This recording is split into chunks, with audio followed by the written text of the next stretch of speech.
සද්ධර්ම ශ්‍රාවක කාරුණික ගුණගරුක බෞද්ධ පින්නතුනි, බොහෝම ශ්‍රද්ධාවෙන් යුක්තව සියලු දෙනාම සූදානම් වෙන්නේ තිලෝගුරු ශාන්තිනායක සම්මා සම්බුදුරජාණන් වහන්සේ විසින් ලෝක සත්වයන් පිළිබඳව අසීමිත දයාවෙන් කරුණාවෙන් මෛත්‍රියෙන් යුක්තව අවබෝධ කරගෙන දේශනා කොට වදාළ පරම ගම්බීර වූ ශ්‍රී සද්ධර්ම රත්නයෙන් ඊ타ත්ම පුංචි කොටසක් දේශනා කරවගෙන ධර්ම ගෞරවය පෙරදරි කරගෙන දේශනාගත ධර්මයේ ශ්‍රවණය කරන්නත්, එසේ ධර්ම ශ්‍රවණය කිරීමෙන් ලැබෙන අවවාද අනුශාසනා තම තමන්ගේ ජීවිතවලට එකතු කරගෙන වඩාත් නිවැරදි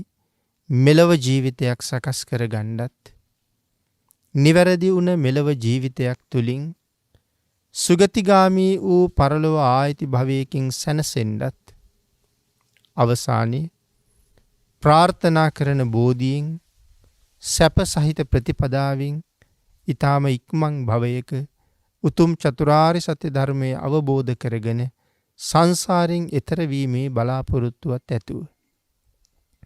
පින්නතුනි, ඒ උතුම් බලාපොරොත්තු ප්‍රාර්ථනා ඒ ආකාරයෙන්ම මුදුන්පත් කර ගැනීම සඳහා උතුම් වූ ධර්ම දානානිසංසයත් ධර්ම ශ්‍රවණානිසංසයත් සියලු දෙනාටම හේතු වේවා කියලා ප්‍රාර්ථනා කරනවා. අද ධර්මදේශනාවේ මාතෘකාව හැටියට මම යොදා ගන්න කල්පනා කළේ ධම්මපද පාළියේ ආත්ම වර්ගයේ සඳහන් වන භාග්‍යතුන් වහන්සේ දේශනා කොට වදාළ උතුම් ගාථා රත්නයක්. ඒ ගාථා රත්නයේ තමයි අත්ත දත්තං පරත්තේන බහුනාපින හාපයේ අත්ත දත්තම් මබිඤ්ඤාය සදත්ත පසුතෝසියා. මේ ගාථා රත්නයේ සරල තේරුම තමයි අනුන්ගේ කටයුතු නිසා තමන්ගේ කටයුතු අතපසු නොකර ගන්න කියන එක. අත්වැඩ මේ යයි මනාව දැනගෙන එහි වහවහ නියැලිය යුතුයි. භාග්‍යතුන් වහන්සේ දේශනා කරනවා අනුන්ගේ වැඩ කළ යුතු දේවල් මේවා අපේ යුතුයකම් මං විසින් සම්පූර්ණ කරලා දිය යුතුයි. මම නොහිටියොත් කරලා දෙන්න කෙනෙක් නැහැ. මේ ආදී වශයෙන් නොයෙක් කරුණු දක්ව අනුන්ගේ වැඩ සඳහා නොයෙක් ආකාරයෙන් යෙදෙන පුද්ගලයා තමන්ගේ කටයුතු අතපසු කරගන්න කෙනෙක්. නමුත් දේශනා කළා ඒ යුතුයකම් කරන අතරේ අනුන් වෙනුවෙන් කටයුතු කරලා දෙන අතරේ තමන් විසින් වහවහ තමන්ට අර්ථයක් උදෙසා කරගත යුතු දේවල් මොනවද කියන කාරණාව මනාව දැන හඳුනගෙන ඒක සම්පූර්ණ කරගන්න කියලා. මේ ගාථා රත්නයේ දේශනා කොට වදාළේ අත්ත දත්ත කියන භික්ෂූන් වහන්සේ අරමුණු කරගෙන. අපේ බුදුරජාණන් වහන්සේ සවැත් නුවර ජේතවනාරාමේ වැඩ ඉන්න කාලේ. පින්නතුනි, වැඩ ඉන්න කාලේ කියහම අපේ භාග්‍යතුන් වහන්සේගේ අවසන් සාර මාසයේ ගත වෙන කාලේ. එක දවසක් භික්ෂූන් වහන්සේලාට ආමන්ත්‍රණය කරලා බුදුරජාණන් වහන්සේ සිහිපත් කළා. මහණෙනි, භාග්‍යතුන් වහන්සේ වැඩ ඉන්නේ තවත් 4 මාසයක් විතරයි කියලා. ඉතින් ඒ කාරණාව ඇහුවට පස්සේ පෘථග්ජන භික්ෂූන් වහන්සේලාට දරා ගන්න බැරි තරම් සංවේගයක් ඇති වුණා. රහතන් වහන්සේලාටත් ධර්ම සංවේගය ඉපදුණා. ඉතින් පෘථග්ජන භික්ෂූන් වහන්සේලා නිතර නිතර තැන තැන රැස් වෙලා භාග්‍යතුන් වහන්සේ තවත් 4 මාසයක් විතරයි අපිත් එක්ක වැඩ ඉන්නේ. භාග්‍යතුන් වහන්සේ ජීවමානව වැඩ ඉන්න කාලෙම අපිට මේ සංසාරයෙන් එතර වෙන්න යමක් කරගන්න බැරි වුණා. ආර්ය මාර්ගඵලවලට ගමන් කරගන්න බැරි වුණානේ. ආන් ඒ විදිහට කතා කර කර සංවේග උපදෝමින් කාලය ගත කළා. මේ භික්ෂූන් වහන්සේලා අතර එදා ධම්සභාවේ හිටිය මේ අත්තදත්ත කියන භික්ෂූන් වහන්සේත්. උන්වහන්සේ එදා ඒ කාරණාව බුදුරජාණන් වහන්සේගෙන් දැනගත්තට පස්සේ වහ ධර්මානුධර්ම ප්‍රතිපත්තියේ යෙදෙන කාර්ය තව තවත් ඉක්මන් කළා.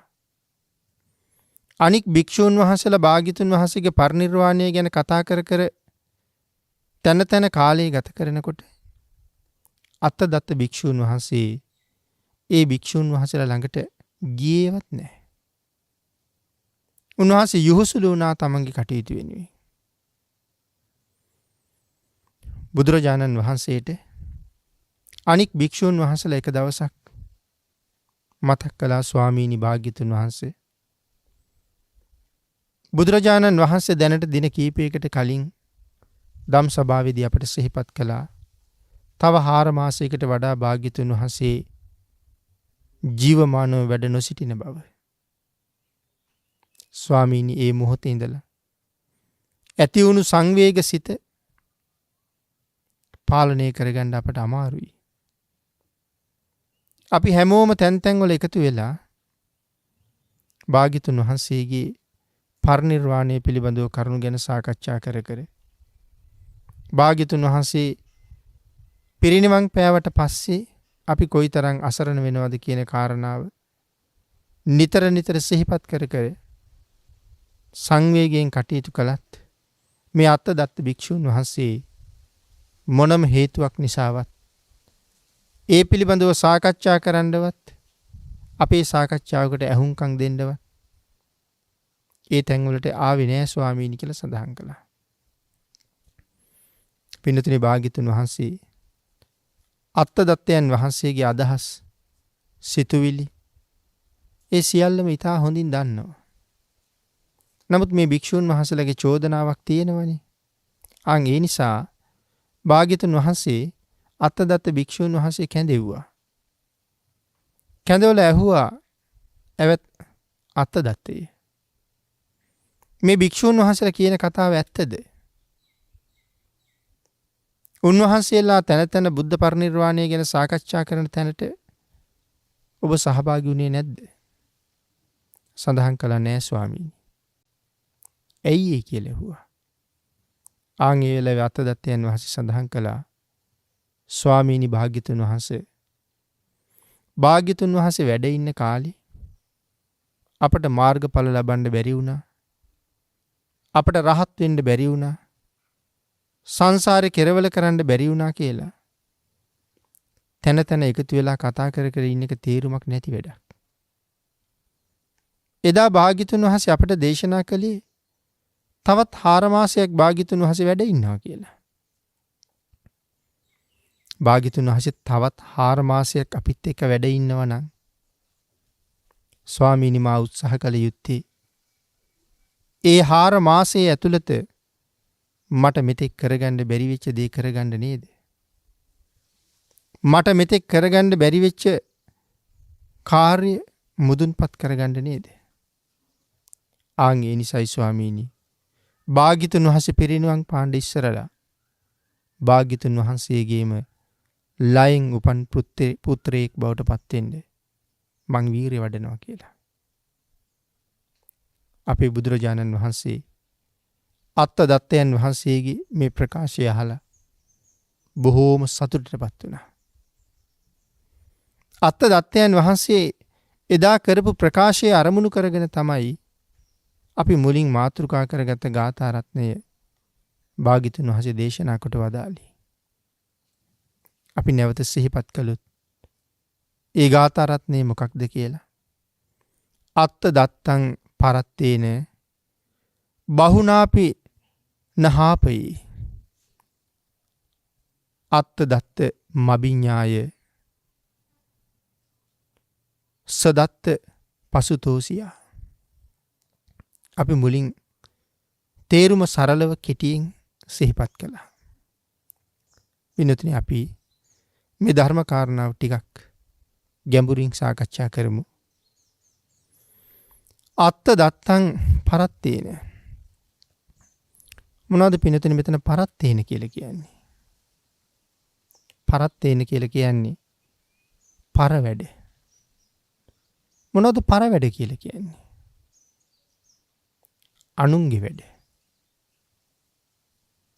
මගේ වැඩක් නොවෙන හැම වැඩක්ම අනුන්ගේ වැඩක්. එතකොට අපි හිතන්නකෝ අපේ ජීවිතවල මට මගේ වැඩ කොච්චර තියෙනවද? මට අනුන්ගේ වැඩ කොච්චර තියෙනවද? අපේ ජීවිතවල යම් යම් වයස් මට්ටම් මේ වෙනකොට පහු කරලා ඉන්නේ අපි. මෙතෙක් ජීවත් වෙච්ච කාලය තුල මම වැඩියෙන් කරලා තියෙන්නේ මගේ වැඩද? එහෙම නැත්නම් අනුන්ගේ වැඩද? ඔබ තීරණය කරලා බලන්න. අනුන්ගේ වැඩ. මම සඳහන් කළා මගේ වැඩක් නොවෙන හැම එකක්ම අනුන්ගේ වැඩක් කියලා. එතකොට මෙතන මොනවද මගේ වැඩ අනුන්ගේ වැඩ කියලා කියන්නේ?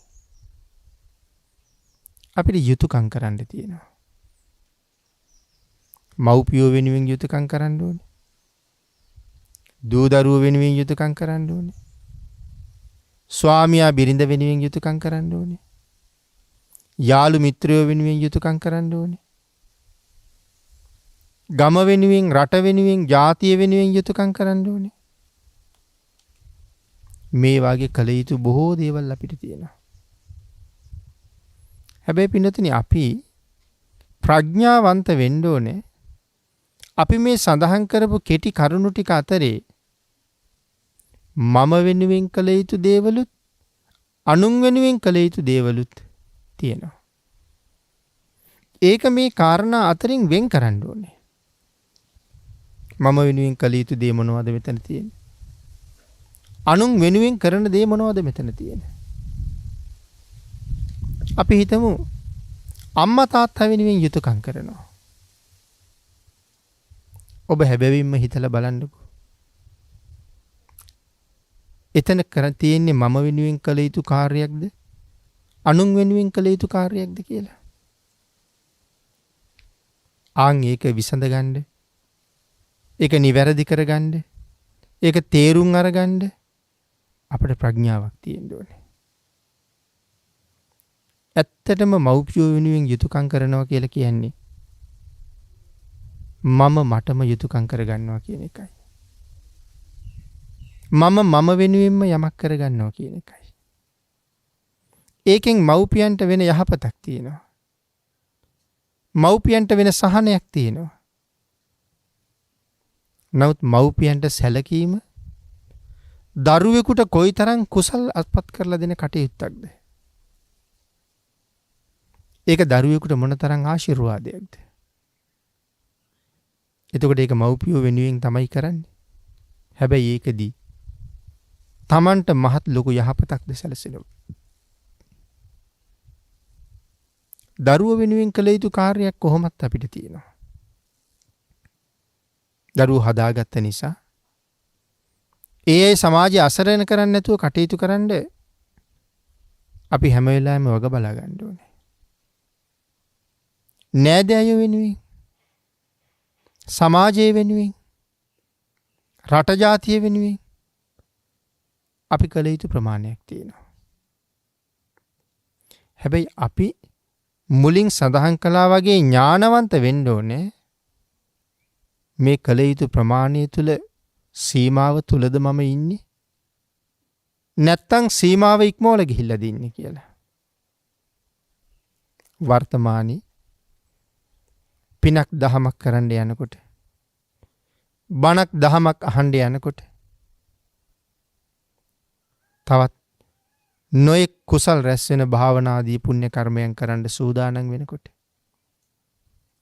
ශ්‍රම දාන ආදී වාගේ දේවල් වලට සූදානම් වෙනකොට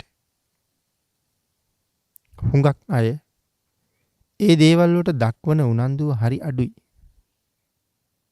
මගහැරලා යන්න මොනව හරි ක්‍රමයක් යොදනවා. මොකක් හරි කතාවක් කියනවා. උදේ ඉඳලා රෑ වෙනකන් අපි හේනේ වැඩ කරනවා. කුඹුරු වැඩ කරනවා. රැකියා ස්ථානේ වැඩ කරනවා. තවත් නොයෙක් තැන්වල වැඩ කරනවා. යාළුවන්ගේ වැඩවලට යනවා. මිත්‍රයන්ගේ වැඩවලට යනවා. දන්න අඳුරන තව තව අයගේ නොයෙක් කටයුතු වලට යනවා. මේ කාරණාවන්ගෙන් කෝ තමන්ගේ ප්‍රමාණය? මම මුලින් මතක් කළා. මව්පියන්ට යුතුයකම කරන එක හරිම වටිනවා. ඒකෙන් මගේ සංසාර ගමනට ලොකු සුවයක් ලැබෙනවා. සසර යහපත උදෙසා හේතු වෙනවා ඒ කාරණාව. විහාරස්ථානවලට යනවා. ශ්‍රම දාන කටයුතු කරනවා. චෛත්‍ය බෝධිය මේ ආදී දේවල් වල සංවර්ධන කටයුතු කරනවා. අපිට පාඩුද?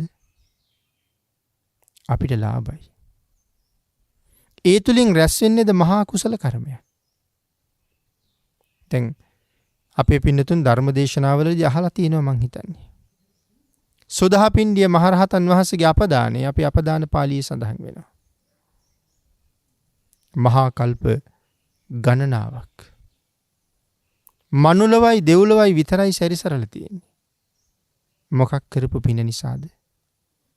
චෛත්‍යයක එක පිපුරුමක් බදාම පිටක් අරගෙන වහපු නිසා. සුදහපිණ්ඩිය කියලා නම ලැබුණෙත් ඒකයි. චෛත්‍යයක එක පිපුරුමක් බදාම පිටකින් වහලා මේ තරම් ආනිසංසයක් ලබන්න පුළුවන් නම් චෛත්‍යයක් උදෙසා කරන වත්පිළිවෙත් අපිට සංසාරේ කොයිතරම් සුවයක් ගෙනල්ලා දෙනවද? එතකොට පින්නතුනි ඒක අනුන් වෙනුවෙන් කරපු දෙයක්ද? සිල් ආරක්ෂා කරනකොට ආභි සමාචාරික සීලය, ආදි බ්‍රහ්මචාරියක සීලය,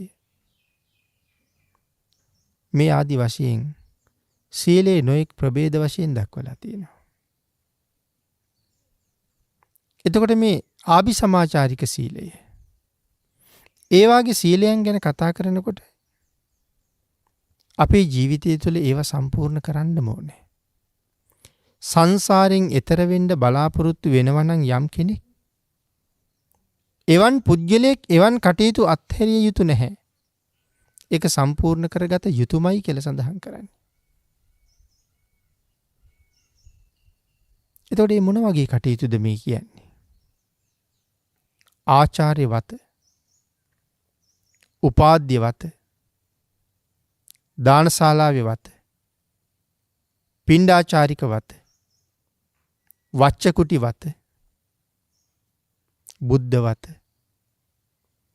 මේ ආදී වශයෙන් නොඑක් වත්පිළිවෙත් බුදුරජාණන් වහන්සේ දේශනා කරලා තියෙනවා. එතකොට එහෙනම් ආචාර්ය වත අනුන් වෙනුවෙන් කරන දෙයක්. උපාධ්‍ය වත අනුන් වෙනුවෙන් කරන දෙයක්. එහෙම කල්පනා කරලා අත්හරින්න පුළුවන්ද? සුගතිය නිවන හොයාගෙන යන ගමනේ ඒ සඳහා අපි විසින් කළ යුතු කටයුතු අතර මේ කටයුතු ඉතා ඉහළ තැනක තියෙනවා. වත්තං න පරිපූර්ණති න සීලං පරිපූර්ණති. වත සම්පූර්ණ නැති තැන සිල් සම්පූර්ණ නැහැ කියලා දේශනා කළේ ඒ නිසයි. වත්පිළිවෙත් කෙරෙන්න ඕනේ. සම්පූර්ණ වතපිළිවෙතින් ඈත් වෙලා පැය 24ම භාවනා කළත් බලාපොරොත්තු වෙන අර්ථය සපුරා ගන්න ලැබෙන්නේ නැහැ පින්නතුනි. එතකොට ඒ කටයුතු අනුන් වෙනුවෙන් කරන කටයුතු කියලා අපිට පසක දාන්න බෑ. නමුත් නිර්පරාදී අපි ගත කරන කාලේ කෙනෙක් සතුටු කිරීම උදෙසා ඔහුත් එක්ක කතා බහ කර කර ඉන්නවා. ඔවුන් අඬගහන නොයෙක් නොමනා ගමන් බිමන් වලට යනවා. නොමනා සාදවාගේ තැන් වලට සහභාගී වෙනවා. කාලේ නාස්ති කර කර කතා කර කර ඉන්න යනවා. අල්ලාප සල්ලාප මේ වගේ නොයෙක් දේවල් වලට ගත කරන කාලය. විනෝද චාරිකා සඳහා ගත කරන කාලය. මේ වාගේ නිරර්ථක වැඩ අපේ ජීවිතවල ඕන තරම් තියෙනවා. එතකොට මේ නිරර්ථක කාර්යයන් වල වැඩිපුරම යෙදිලා තියෙන අනුන් නිසා. ඒකයි එහෙම සඳහන් කළේ. ඒ නිසා පරත්තේන පරවැඩ නිසා අනුන් පිළිබඳව කෙරෙන රටේ ගමේ පිරිසේ පවුලේ කටයුතු නිසා අපි අපිට යහපතක් කරගන්න තියෙන කාලය නාස්ති කරගන්නවා. ඒක තමයි මෙතන පරත්තේන කියලා සඳහන් කළේ. අත්වැඩ තමන් පිළිබඳව කරගන්න කටයුතු ගිහි අය විසින් කරගත යුතු කටයුතු පිළිබඳව වෙනම ධර්මයේ සඳහන් කරපු තැන් බොහොමයක් තියෙනවා. එදිනෙදා ජීවිතේ පවත්වා ගැනීම සඳහා අපි කළ යුතු කාර්යයන් ටිකකුත් තියෙනවා. වෙළඳ ව්‍යාපාර කටයුතු, ගොවිතැන්පත් කටයුතු, ජීවනෝපාය වෙනුවෙන් කරන යහපත් හැම කටයුත්තක්ම. ඒ ටිකත් අපි කරගත යුතුමනේ. පින්නතුනි, එයින් අත මිදෙන හැම මොහොතකම ධර්ම ශ්‍රවණය කිරීම, සිල් සමාදන් වීම, සමාදන් වුණ සීලය ආවර්ජනය කිරීම, සිල් බිඳුනද කියන කාරණාව විශේෂයෙන් ආවර්ජනය කිරීම, ඊටාම සිහියෙන් කටයුතු කිරීම, දන් පැන් පූජා කිරීම, ලෙඩ වෙච්ච අයට අපෝපස්ථාන කටයුතු කිරීම, අසරණයන්ට පිහිට වීම, මේ හැම කටයුත්තක්මත් අනුන් වෙනුවෙන් කෙරෙන පැත්තක් තිබුණත් ඒ හැම එකකම Tamanට කෙරෙන යහපතක් තියෙනවා. ඒ නිසා එවන් කටයුතුත් අපි සම්පූර්ණ කරගන්න ඕනේ. ඊළඟට සඳහන් කරනවා මෙතන අත්ත දන්තං මබිඤ්ඤාය, අත්වැඩ මනාකොට දැනගෙන තමා පිළිබඳව කටයුතු මනාව පිරික්සලා ඒක නිවැරදිව සම්පූර්ණ කරගන්න කියලා. තමන්ගේ ආත්මාර්ථය පිණිස කරගත යුතු කටයුතු මොනවද?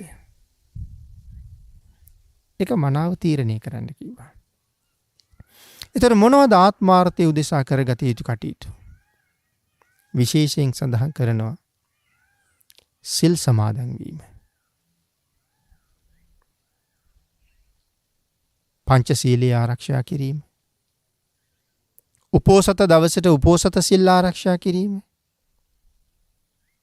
අප විසින් අනිවාර්යයෙන්ම කළ යුතුම දෙයක්. කෙනෙක් අහන්න පුළුවන්, කෙනෙක් හිතන්න පුළුවන් මේවා අනිවාර්යයෙන්ම කළ යුතු දේවල්ද කියලා. අනිවාර්ය කරලා නෑ. අනිවාර්යද නැද්ද කියලා තීරණය කරන්න ඕනේ අපි. අපේ බුදුරජාණන් වහන්සේ කරුණු පෙන්වුවා විතරනේ පින්නතුනි. අක්කා තාරෝ තථාගතෝ, තථාගතවරු මග කියලා දෙන්නෝ විතරයි. ඒ මග යනවද නැද්ද කියන එක අපේ තීරණයක්. ඊටාම කලාතුරකින් ලෞතුරා බුදුවරු ලෝකෙ පහළ වෙන්නේ. කල්ප කාලාන්තරයක් ගෙවිලා යනවා. ඇයි ඒ තරම් කල් ගත වෙන්නේ? ලෞතුරා බුද්ධත්වයේ සඳහා පාරමිතා පුරන උත්තමයන්ගේ තියෙන දුර්ලභ බව නිසා. අතිශය දුෂ්කර කාර්යයක්. කවදාවත් සාමාන්‍ය කෙනෙකුට වචන වලින් කියලා ඉවර කරන්න බැරි තරම් දුෂ්කර කාර්යයක්. මෙන්නතින් මහ රහතන් වහන්සේ නමකටවත් ප්‍රකාශ කරලා ඉවර කරන්න බැරි තරම් දුෂ්කර කාරණාවක්. මහ රහත් වෙච්ච උත්තමයෙකුටවත් වඩන්න බැරි දුෂ්කර පාරමිතා සමුදායක්. බුදු පසේ බුදු මහරහත් කියලා සඳහන් කරාම ලෞතුරා බුදු වෙන්න කියලා කෙනෙක් මුලින්ම පාරමිතා පුරන්න පුළුවන්. පාරමී පුරාගෙන යන සංසාරේ ලෞතුරා බුද්ධත්වයට තව කොතරම් පාරමිතා පිරිය යුතුද? ඒ සීමාව පේන තෙක් මානීවත් නැහැ. නමුත් සසර බොහෝම දුකයි. සසර බොහෝම භයානකයි. ඒ නිසා තවත් මේ සංසාරේ අනාදිමත් කාලයක් දුක් විඳ ඇවිදගෙන යනවට වඩා මහරහත් බෝධියෙන් සංසාරේ කෙරවල කරන්න පුරාගත් පාරමිතා ප්‍රමාණවත් කියලා බුද්ධත්වයේ ප්‍රාර්ථනා කරපු සමහර අය මගදී මහරහත් බෝධියෙන් සංසාරේ කෙරවල කරනවා. තවත් සමහර අය පසේ බුද්ධත්වයෙන් සංසාරේ කෙරවල කරනවා. ලෞතුරා බුද්ධත්වයේ වෙනුවෙන් මුලින් පාරමිතා පිරුව අය අතර අති විශිෂ්ටතම වීරයක් තියෙන කෙනෙකුට විතරයි පාරමී, උපපාරමී, පරමත්ත පාරමී ආදී වශයෙන් සමත්‍රිංසත් පාරමීන් සම්පූර්ණ කරලා ඒ උතුම් සම්මා සම්බුද්ධත්වයට යන්න ශක්තිය තියෙන්නේ. ඒ නිසා ලෞතුරා බුදුරජාණන් වහන්සේ ඒතා දීර්ඝ කාලයක් මේ සංසාරේ නොවිඳිනා දුක් විඳා බෝධිසත්ව කාලේ. එහෙම දුක් විඳලා පාරමී පූර්ණේ කරලා ලෞතුරා බුද්ධත්වයේ ලබාගෙන මේ විශ්වයේ අවබෝධ කරගත යුතු තාක් සියලුම දේවල් අවබෝධ කරලා බුදුරජාණන් වහන්සේ නොදන්න දෙයක්, බුදුරජාණන් වහන්සේ නොදැක්ක දෙයක්, බුදුරජාණන් වහන්සේට නොවැටහෙන දෙයක් මේ ලෝක ධාතුවේ කොහෙවත් නැහැ නේ පින්නතුනි. ඒකයි සඳහන් කළේ. බුදුරජාණන් වහන්සේගේ ඥානය කොපමණද? විශ්වයේ පමණයි. මේ විශ්වයේ කොපමණද? භාග්‍යතුන් වහන්සේගේ ඥානය පමණයි. ඒ පිළිබඳව හඳුන්වලා තියෙන්නේ යාවතකං ඥානං තාවතකං චිත්තං යාවතකං ඤෙය්‍යං තාවතකං චිත්තං. විශ්වයේ කොපමණද? ඥානයේ පමණයි. ඥානයේ කොපමණද? විශ්වයේ පමණයි. ඒ කියන්නේ මේ විශ්වයේ අවබෝධ කරගත්තේ නැති කිසිම දෙයක් නැහැ. ඒ නිසා සර්වඥයි කියලා දේශනා කළා. සර්වඥ වූ සම්මා සම්බුදුරජාණන් වහන්සේ ලෝක සත්වයාට සංසාරේ ස්වභාවය දේශනා කළා. සසර දුක පිළිබඳව කරුණු දේශනා කළා. මේ සංසාර දුකෙන් මිදෙන්න මේ විදිහට කටයුතු කළ යුතුයි. මෙන්න මේ විදිහේ මාර්ගයක ගමන් කළොත් සසර දුක කෙරවල කරන්න පුළුවන්. මේ විදිහේ කටයුතු කළොත් සුගතිගාමී වෙන්න පුළුවන්. මේ ආදී වශයෙන් කරුණු මනවින් පැහැදිලිව අපිට දක්වලා මග මනාව පෙන්눔 කළා. ඒ තරම් පැහැදිලි පිරිසිදු මාර්ගයක් අපිට පෙන්වලා තියෙනකොට ඒ මාර්ගයේ යනවද නැද්ද කියන එක අපේ තීරණය. මම ওই නිතර දේශනාවල සඳහන් කළා. කෙනෙකුට බඩගිනි වෙලා කෑම ඉල්ලලා අඬනවා. හාමත් වෙලා වගේ. ඔහුට කෑම ගෙනහිල්ලා දෙනවා. කෑම එක දිහා බල බල ඔහු තවත් අඬනවා. කාගේද වරද? කෑමවලද වරද? කෑම නොකා අඬන පුද්ගලයාගේද වරද? කෑමවල කිසි වරදක් නැහැ. හැබැයි කෑම නොකන පුද්ගලයාගේ අඩුපාඩුවක් තමයි මෙතන තියෙන්නේ. ආන් ඒ වාගේ භාග්‍යතුන් වහන්සේ පෙන්නපු පාරේ කිසි අඩුවක් නැහැ. නමුත් ඒ මාර්ගයට නොබැස තවත් සසර දුකයි දුකයි කිය ඉන්න පුද්ගලයන් ගාව තමයි අඩුපාඩුව තියෙන්නේ. ආන් ඒ නිසා තමන් වෙනුවෙන් කළ යුතු තමන් වෙනුවෙන් කරගත යුතු කටයුතු මොනවද කියන කාරණාව තමන්ම තමන්ගේ ප්‍රඥාවෙන් මනාව දැන අවබෝධ කරගන්න ඕනේ. ඒ නිසා ලෞතර බුදුරජාණන් වහන්සේ දේශනා කළා මේ ලෝකේ ඉපදිච්ච සෑම පුද්ගලයෙක්ම උතුම් සීලයක් ආරක්ෂා කරගත යුතුමයි. ඒක මේ ලෝක ධාතුවේ ජීවත් වෙන්න අපි සම්පූර්ණ කරගත යුතු ප්‍රධාන කර්තව්‍යයක්. සැපසී ජීවත් වෙන්න නම් අකුසල් කරන කෙනාටත් මේ ලෝකේ ජීවත් වෙන්න අයිතියක් නැත්තේ නේ.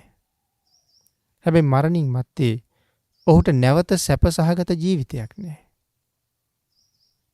නමුත් සිල් ගුණ ආරක්ෂා කරපු කෙනා යහපත් කටයුතු වල නිරත වෙච්ච කෙනා මෙලව ජීවිතයත් සුවපත් කරගන්නවා. පරලෝ ජීවිතයත් සුවපත් කරගන්නවා. සුගතියේ ඉපදිලා බොහෝසේ සැප සම්පත් භුක්ති විඳිනවා. එතකොට පින්නතුනි ඥානවන්ත පුජ්‍යලයා මෙලව ඉපදුනාට පස්සේ මම කළ යුතු දේවල් මොනවද? මම මනුස්ස ලෝකයකට එන්න ඇත්තේ මොනව කරන්නද? මේ කාරණාව මනාව තේරුම් අරගන්නවා. ඔබට මතක ඇති අපේ බුදුරජාණන් වහන්සේ දේශනා කරපු එක සූත්‍ර ධර්මයක තියෙනවා මේ දිව්‍ය ලෝකෙන් චුත වෙන්න හදනකොට හරියට අඬනවා කියලා. අඬන දෙවියෝ ළඟට තාම චුත වීමේ නිමිති පහළ වෙලා නැති දෙවිවරු ඇවිල්ලා කතා කරලා කියනවා ඊතෝ බොහෝ සුගතින් ගච්ඡ. පින්වත මෙහෙන් චුත වෙලා සුගතියට යන්න. ඒ සුගතියට ගිහිල්ලා මනාව තමන්ගේ ජීවිතයට සාධාරණයක් කරගන්න. ඒ සාධාරණය කර ගැනීම සඳහා ඒ සුගතිය මනාව පිහිටිය යුතු තැන පිහිටන්න. අවශ්‍යම දේ හොයාගන්න ඒ මත මනාව පිහිටන්න. මොනවද මේ අවශ්‍යම දේ කියලා කියන්නේ? කොහාටද මේ සුගතියට යන්න කියලා කියන්නේ? සුගතියට යන්න කියලා කියන්නේ මනුස්ස ලෝකෙ ගිහිල්ලා උපදින්න කියලා මේ කියන්නේ.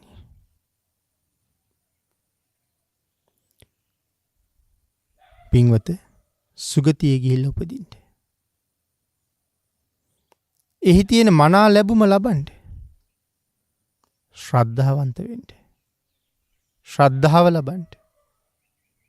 භාග්‍යතුන් වහන්සේගේ ධර්මය හොයාගන්න. හොඳම දේ හොයාගන්න.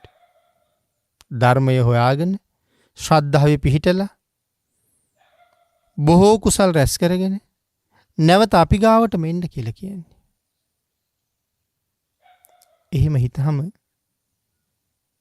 ඇත්තටම අපි ඇවිල්ලා තියෙන්නේ මොකටද? බොහෝ කුසල් රැස් කරගන්න. බුද්ධෝත්පාද කාලයක විශේෂයෙන් මේ කාරණාව දෙවියෝ චුත වෙන්න හදන දෙවියන්ට කියනවා වෙන්න බැරිද? අබුද්ධෝත්පාද කාලයක සුගතියේ ඉපදිලා මනා ලැබුම ලබන්න ඒ මත පිහිටන්න කියලා කියන්න බැරි වෙතිනේ. මනා ලැබුමනේ භාග්‍යතුන් වහන්සේගේ ධර්මය. එතකොට අබුද්ධෝත්පාද කාලයක භාග්‍යතුන් වහන්සේගේ ධර්මයේ නැහැනේ. ඒ මත ශ්‍රද්ධාවෙන් පිහිටන්න එතකොට කොහොමත් බෑනේ. එහෙමනම් බුද්ධෝත්පාදයක මනුස්ස ලෝකේ ඇවිල්ලා ඉපදිලා තියෙන්නේ. වැඩි වැඩියෙන් පින් කරගන්න. කුසලයෙන් ජීවිතේ පුරව ගන්න. ආන් ඒක නිසා ශ්‍රද්ධාවයි ප්‍රඥාවයි එහෙම ජීවිතයක් පෝෂණය කරන්න අත්‍යවශ්‍යමයි. ශ්‍රද්ධාවෙන් තොරව මේ සංසාරයෙන් ඈතර යන්න අපිට කටයුතු කරන්නත් බෑ. ශ්‍රද්ධාව තිබුණා කියලා ප්‍රඥාව නැත්තම් ඒක මනාව අර්ථවත් කරගන්නත් බෑ. ආන් ඒ නිසයි මම මුලින් සඳහන් කළේ ප්‍රඥාව මෙහෙවල තමන් කළ යුත්තේ මොනවද කියලා තීරණය කරන්න ඕනේ. ඒ තීරණය කළාට පස්සේ ඒ කළ යුතු දේවල් වල යෙදෙන්න අපිට හොඳ ප්‍රඥාවකුත් තියෙන්න ඕනේ. ඒ ප්‍රඥාවෙන් තමයි අපි තීරණය කරන්න ඕනේ. මෙන්න මේ ප්‍රමාණය මම අනිවාර්යෙන් සම්පූර්ණ කරන්න ඕනේ කියලා. මොකක්ද මේ ප්‍රමාණය? ඒ ප්‍රමාණය තමයි පින්නතුනි සංසාරයෙන් එතර යන්න මා විසින් කළ යුත්තේ මොනවද කියන එක දැනගන්න එක. එහෙනම් ආන් අපි මුලින් සඳහන් කළා සියල්ල අවබෝධ කරගත්ත සියල්ල දන්න තිලෝගුරු සම්මා සම්බුදුරජාණන් වහන්සේ අපිට කරුණ දේශනා කොට වදාලා මේ ලෝකේ ඉපදිච්ච සත්වයා ඒකාන්තයෙන්ම මෙන්න මේ ශික්ෂාපද පහ යටතේ ශික්ෂණයකට පත්විය යුතුමයි කියලා. මොනවද මේ ශික්ෂාපද පහ? ඒ ශික්ෂාපද පහට තමයි අපි පන්සිල් කියලා කියන්නේ. පංච සීලය ආරක්ෂා කරන්න කියලා අපිට කරුණු දේශනා කොට වදාළේ මේ ලෝකේ එක්තරා පිරිසකට විතරක් නෙමෙයි. බුදුරජාණන් වහන්සේලා සොයාගත්ත ධර්මය සකල ලෝක සත්වයාටමනේ. සකල ලෝක සත්වයාටම අනුකම්පාවෙන් තමයි ලෞතර බුද්ධත්වයේ ලබන්නේ. එහෙමනම් පන්සිල් ආරක්ෂා කරනවා කියන එක මේ ලෝකේ ඉපදෙන සෑම පුජ්‍යලයකටම පොදු සාධාරණයක්. පොදු ධර්මතාවයක්. ඒ උතුම් සිල් ආරක්ෂා කරගත්තාම අපට විශේෂ සිල් ආරක්ෂා කරගන්න තවත් අවස්ථා භාග්‍යතුන් වහන්සේ දේශනා කරලා තියෙනවා. නිරන්තරයෙන් තමන් ආරක්ෂා කරගත යුතු සීලය පංච සීලය. ඒක අපේ නිත්‍ය සීලය. නමුත් උපෝසත දවසට උපෝසත සිල් ආරක්ෂා කරන්න කියලා විශේෂ නියමයක් තියෙනවා. කැමති නම් අෂ්ටාංග සීලය, නවාංග උපෝසත සීලය, දසාංග උපෝසත සීලය, මේ ආදී සිල් එක එක මට්ටම් වලින් දේශනා කරලා තියෙනවා. මේ උතුම් සීලයක් හැම මොහොතකම ජීවිතයක සම්පූර්ණ කරලා තිබිය යුතුමයි. ඒ කුමක් සඳහාද?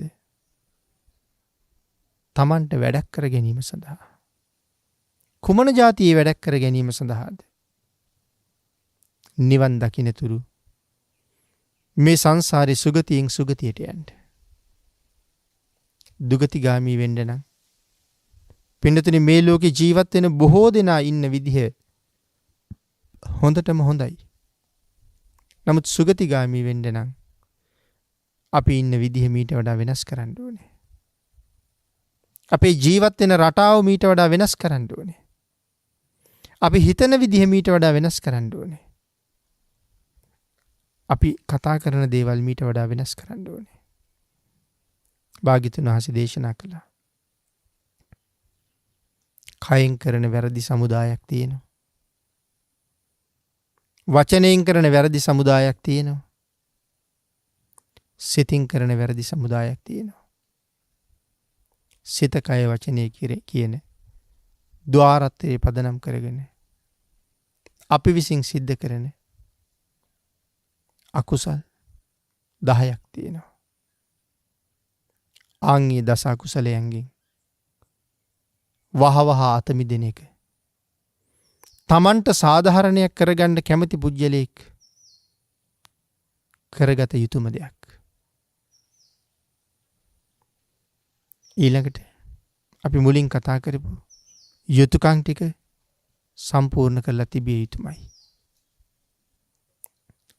ඊළඟට පින්නතුනි සුගතියක ඉපදුනාට විතරක් මදිනේ. අපි කියමු මනුස්ස ලෝකේ ඉපදුනා කියලා. ආහාර පාන, ගෙවල් දොරවල්, යාන වාහන, ඇඳුම් පැළඳුම් මේ වගේ අපිට අවශ්‍ය දේවල් කොච්චර තියෙනවද? ඒ අවශ්‍ය දේවල් සම්පූර්ණ කරගන්න.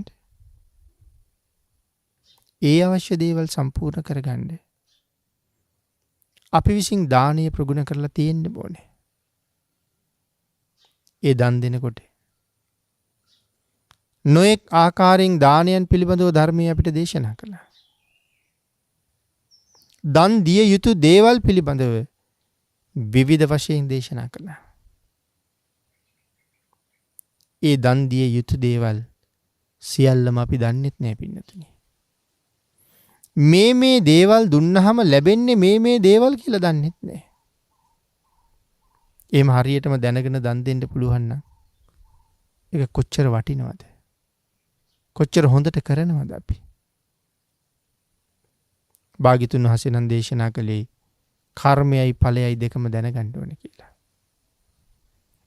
එතකොට තමයි ත්‍රි හේතුක ප්‍රතිසන්දියකට පාර හැදෙන්නේ. කර්මයයි ඵලයයි දෙකම දැනගෙන දන් දෙනකොට. එතකොට කර්මයයි ඵලයයි දෙකම දැනගන්නවා කියලා කියන්නේ ආහාර දුන්නාම මොනවද ලැබෙන්නේ? අන්න දෝ බල දෝ හෝති. ආහාර දුන්නාම මට බලය ලැබෙනවා. හැබැයි පින්නතුනි ප්‍රධාන වශයෙන් එහෙම සඳහන් කළාට බලයට අමතරව තවත් ලැබෙන හුඟක් දේවල් තියෙනවා. ඇයි ආයුෂය? ඇයි වර්ණය? ඇයි සැපය? ඒ වගේම බලය, ප්‍රඥාව මේ ඔක්කොම ආහාරයත් එක්ක බැඳිලා තියෙන නිසායි ඒ කරුණු සඳහන් කරන්නේ නැතුව මූලිකව සඳහන් කරලා තියෙන්නේ අන්න දෝ බල දෝ හෝති. ආහාර දුන්නාම බලය ලැබෙනවා. වත්ත දෝ හෝති වන්න දෝ. වස්ත්‍ර දුන්නාම වර්ණ සම්පත්තිය ලැබෙනවා. මේ ආදි වශයෙන් දස දාන වස්තුවක් අපේ භාග්‍යතුන් වහන්සේ දේශනා කළා. මේ දේවල් පූජා කරාම මේ දේවල් ලැබෙනවා කියලා. ඊට අමතරව මේ දස දාන වස්තුවේ තවත් දාන කාරණා ගොඩක් තියෙනවනේ. ඒ දේවල් පූජා කරාම මොනවද ලැබෙන්නේ? හිතලා බලන්නකෝ. පෙරහංකඩ පූජා කරාම මොනවද ලැබෙන්නේ කියලා? සුළු පූජාවක් තමයි. ගොඩක් වියදම් අඩුවෙන් කරන්න පුළුවන්. නමුත් දීර්ඝායුෂ ලැබෙන පින්කමක්. ඒ දීර්ඝායුෂ ලැබෙන පෙරහංකඩ පූජා කරාම ඊළඟට හිතන්න ඕනේ පෙරහංකඩෙන් මොකද්ද කරන්නේ කියලා. පෙරහංකඩෙන් කරන්නේ වතුර පෙරණ එක. වතුරේ තියෙනවා නම් අපද්‍රව්‍යයක්, රොඩු කැබලි ආදී තවත් නොඑක් දේවල් කැබලි වශයෙන් තියෙන මේ ශරීරයට සමහරට අහිත කරපවා දේවල් පෙරහංකඩින් පෙරුවට පස්සේ ඒ ඔක්කොම මගහැරිලා අපිට පිරිසිදු වතුර ටික විතරයි හම්බ වෙන්නේ. ඒ පිරිසිදු වතුර දන් දෙන්න හරි වටිනවා. ඒ වගේ ජලයේ තියෙන අපිරිසිදු දේවල් ඉවත් කරලා පිරිසිදු ජලය දන් දෙන නිසා අපිට දීර්ඝායුෂ ලැබෙනවා. ඉදිකටු පූජාව ඊතා සියුම් ප්‍රඥාවල් ලබන්න හේතු වෙන අපූර්ව පින්කමක්. ඊටාම පොඩි මුදලක් වියදම් කරලා කරන්න පුළුවන් පූජාවක් නේ ඉදිකටු පූජාව කියලා කියන්නේ. මුදලේ ප්‍රමාණය නෙමෙයි වටින්නේ. ඉදි කට්ටෙන් කරන දේ තමයි වටින්නේ.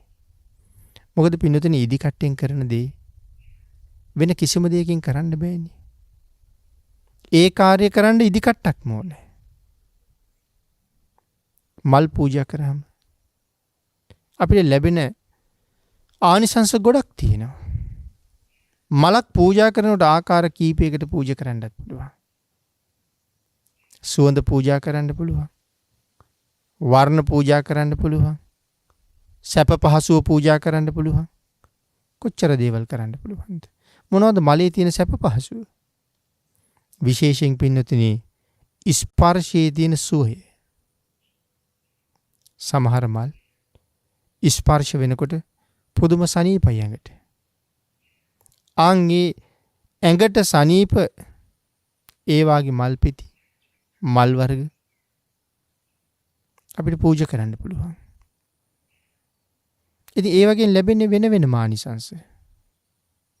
ආන් ඒකයි මම සඳහන් කළේ ත්‍රි හේතුක උපතක් ලබන්න කර්මයයි කර්මඵලයයි දැනගෙනම දන් දෙන්න ඕනේ කියලා. මොකද්ද ත්‍රි හේතුක උපතක තියෙන විශේෂත්වය? විශේෂත්වය තමයි කෙනෙක් ත්‍රි හේතුක නම් වීරය කරනවා නම් ඒ ජීවිතේම මාර්ගඵල ලබන්න පුළුවන් කියන එක.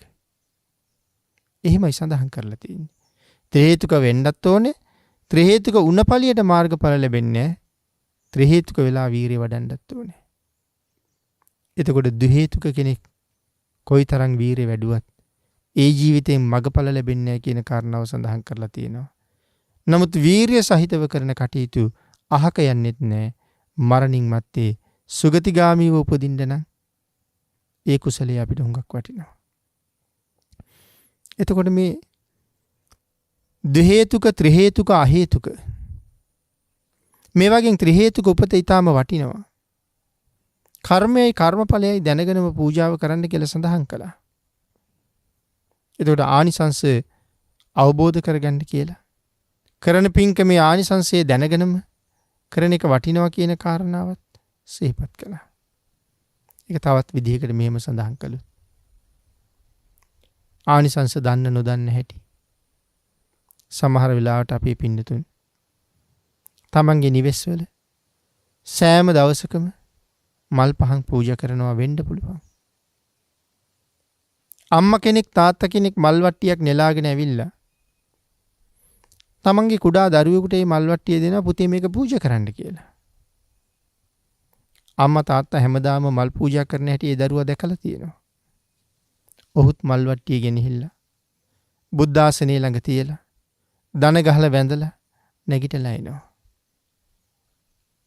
නමුත් මේ මල් පූජාව නිසා තමන්ට සංසාරයට මොනවද හම්බෙන්නේ කියලා දන්නේ නැහැ. එතකොට ඔහු කර්මය දන්නවා මල් පූජා කරන එක. නමුත් ඵලය දන්නේ නැහැ. නමුත් සමහරට මව්පියා කළා නම් ඒකේ ඵලයක් දන්නවා. වර්ණ පූජාවේ ආනිසංසය සසර උපදින ආත්මයක් පාසා නිවන් දකින්නතුරු මේ මල් යම්සේ වර්ණවත්ද ප්‍රියමනාපද ඒ වාගේ වර්ණමත් ප්‍රියමනාප දුටුවන් පහදවන රූපයක් මට ලැබෙන්න කියලා ප්‍රාර්ථනා කරලා පූජා කරන්න පුළුවන්. මේ මලේ තියෙන සුසිනිදු බව දැනුනහම මේ මල් වල තියෙන ඊටාම සිනිදු බව මගේ හැමේ තියෙන්න ඕනේ කියලා ප්‍රාර්ථනා කරන්න පුළුවන්.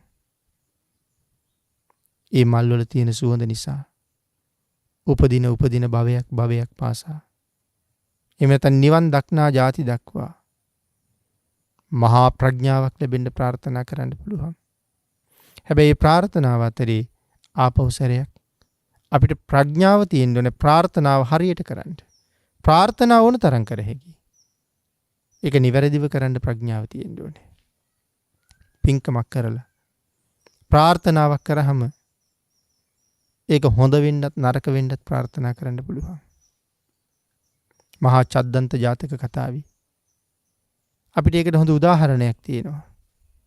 චද්දන්ත හස්ති රජුරුවන්ගේ දෙවෙනි බිරිඳ පසේ බුදුරජාණන් වහන්සේලාට පළතුරු පූජා කරලා ප්‍රාර්ථනා කළේ මං ඉක්මනට මැරෙන්න ඕනේ. මදුරට සාගල නුවර රජුරුවන්ගේ දුව වෙලා ඉපදෙන්න ඕනේ. සුදුසු රජෙක් සමග විවාහ වුණාට පස්සේ ඒ රජු කැමති කරවගෙන මේ චද්දන්ත හස්තියා මරවන්න මට ලැබෙන්න ඕනේ කියලා. ඒ ප්‍රාර්ථනාවට අනුව ඒ කාර්යයන් ඔක්කොම සිද්ධ වෙනවා. ස්වර්ණ තිලක ප්‍රාර්ථනා කළේ වර්ණ සම්පත්තිය, රූප සම්පත්තිය. මම දකින් පිරිමි අය උමතු වෙන්න ඕනේ කියලා ප්‍රාර්ථනා කළේ. අනාථපිණ්ඩික සිටුතුමාගේ එක ඥාතිවරයෙක් හිටියා. ඔහුත් පින්කමක් කරලා ප්‍රාර්ථනා කරලා තිබුණේ.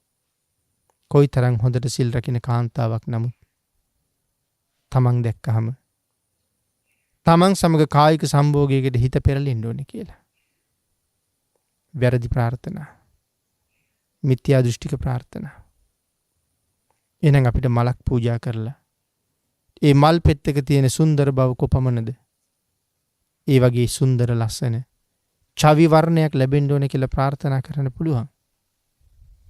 උත්පලවන්නා රහත් මෙහෙණින් වහන්සේ මහනෙල් මල් පූජා කළ කරපු ප්‍රාර්ථනාව. අග්‍ර ශ්‍රාවක මහ මොග්ගල්ලාණන් වහන්සේ මහනිල් මල් පූජා කරලා තිබිච්ච ප්‍රාර්ථනාවල් වලට අනුව තමයි නීල වර්ණ චවි වර්ණයක් තිබුණේ. එතකොට පින්නතනේ ඒ වාගේ පෙනුම ලස්සන වෙලා රුව ලස්සන වෙලා ඉපදුනහම ඔබට හිතෙන්නේ නැද්ද අකුසලයට යන්න මම් පෙත් හුඟක් විවෘත වෙනවා කියලා? අදත් හිතලා බලන්නකෝ අපේ සමාජයේ ලස්සන පෙනුමක් ලස්සන වර්ණයක් තියෙන අය සාමාන්‍ය අයට වඩා හුඟක් පව් කරගන්නේ නැද්ද කියලා? ඔවුනොවුන් කෙරෙහි ඇලිලා, ඔවුනොවුන්ට බැඳිලා, ඔවුනොවුන් වසඟත්වයට ගිහිල්ලා කොයිතරම් අකුසල් කරනවද? ප්‍රඥාව සහිතව හිතලා බලන්න. ඒකයි මං සඳහන් කළේ ප්‍රාර්ථනාවේදී ප්‍රඥාව අවශ්‍යයි කියලා. ලස්සන රූපයක් ප්‍රාර්ථනා කරන්න පුළුවන්. හැබැයි ඒත් එක්කම ප්‍රාර්ථනා කරන්න. කොයිතරම් ලස්සන රූපයක් ලැබුණත් ඒ රූපයට වසඟ වෙලා අකුසලයට බර නොවෙන්න ඕනේ කියලා. එහෙම ප්‍රාර්ථනා කරන්න ප්‍රඥාව වෙනම තියෙන්න ඕනේ. සුවඳ පූජා කරලා ප්‍රාර්ථනාවක් කරන්න පුළුවන් මහා ප්‍රඥාවක් ලැබෙන්නේ. නමුත් පින්නතුනි, ඒ ප්‍රඥාව මොනව අවබෝධ කරන්නද? ධර්මයේම වැටහෙන නුවණක් ලැබෙන්න ප්‍රාර්ථනා කරන්න. ලෝක සත්වයාට හිතසුව පිණිස ධර්මයේ දේශනා කරනකොට, ධර්මයේ කියලා දෙනකොට ඔවුන් වහවහ ධර්මයේ තුල සමාදන් කරවන්න පුළුවන් ශක්තිය ලැබෙන්න කියලා ප්‍රාර්ථනා කරන්න. කවමදාකවත් ධර්මයේ තුලින් මිත්‍යා දෘෂ්ටික වචනයක් ප්‍රකාශ නොවෙන්න නිර්මල පර්යාප්තියම දේශනා කරන්න ලැබෙන්න ප්‍රාර්ථනා කරන්න. ඒ විතරක්ද නෙමෙයි.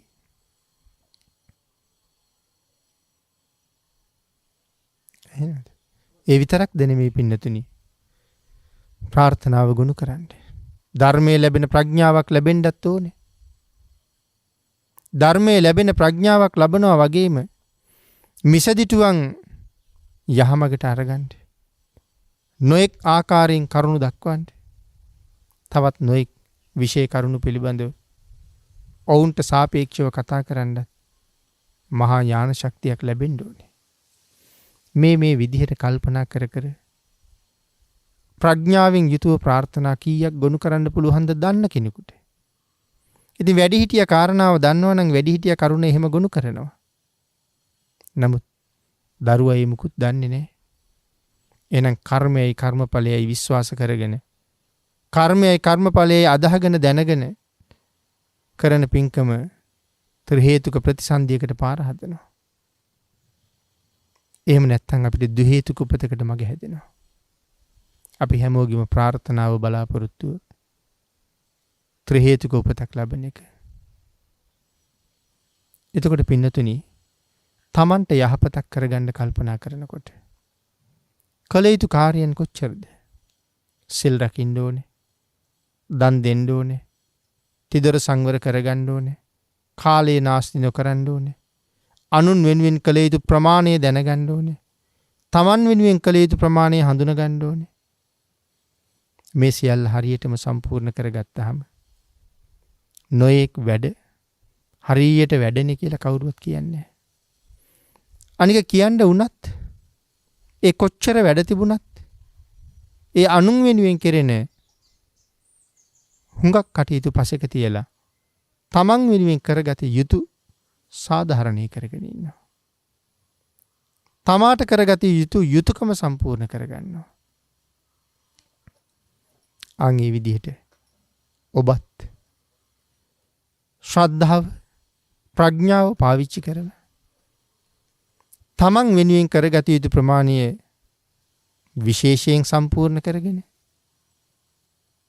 අත්‍යවශ්‍ය යුතුයකම් ටිකත් නොපිරිහෙලා සම්පූර්ණ කරලා ඔබ ලබාගත් මේ උතුම් ජීවිතයට හොඳ සාධාරණයක් මනා අර්ථයක් සම්පූර්ණ කරගෙන මෙලව සුවපත් කරගෙන පරලෝ සුගතිගාමි කරගෙන ප්‍රාර්ථනා කරන බෝධියෙන් සැප සහිත ප්‍රතිපදාවෙන් ඒ උතුම් නිවන කරා ගමන් කරන්න. අත්ත දත්තයන් වහන්සේ කල්පනා කළ විදිහට කල්පනා කරන්න. ඔබත් උත්සාහ කරන්න. භාග්‍යතුන් වහන්සේ දේශනා කොට වදාළි. තමන් වහන්සේ දේශනා කළා නම් යම් ප්‍රතිපදාවක් ඒ ප්‍රතිපදාවේ නොපිරිහෙලා යෙදෙනවා නම් යම් කෙනෙක් ඔහු භාග්‍යතුන් වහන්සේට සලකන කෙනෙක් කියලා. අත්ත දත්තයන් වහන්සේගේ ප්‍රතිපදාව භාග්‍යතුන් වහන්සේ අගය කළා. නමුත් තව නොබෝ දවසකින් භාග්‍යතුන් වහන්සේ පිරිනිවන් පානවනි කියලා කාලයේ මරමරා හිටපු අය භාග්‍යතුන් වහන්සේ අගය කළේ නැහැ.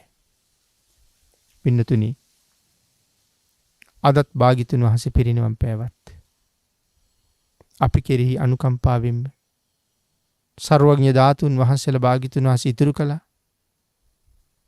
නෛර්යානික ශ්‍රී සද්ධර්ම රත්නයේ භාග්‍යතුන් වහන්සේගේ අදිෂ්ඨානයට අනුව තාමත් නිර්මලව වැඩ ඉන්නවා. ඒ උතුම් ධර්ම රත්නයෙන් ප්‍රයෝජන අරගෙන මේ උතුම් බුද්ධාන්තරයෙන් ඵල නෙලාගෙන මේ සසර කතරින් එතර වෙන්න තුනුරුවන්ගේ ආශිර්වාදයෙන් ශක්තිය ධෛර්යය භාග්‍ය වාසනාව නොවඩුව ලැබේවා කියලා ආශිර්වාද කරනවා. දැවෙන සිත නිවාසනහන දහම් අවකාශය ධර්මයට හිතති සැදැහැවත් බෞද්ධයන්ගේ නාලිකාව බෞද්ධ චිත්‍රාකාරය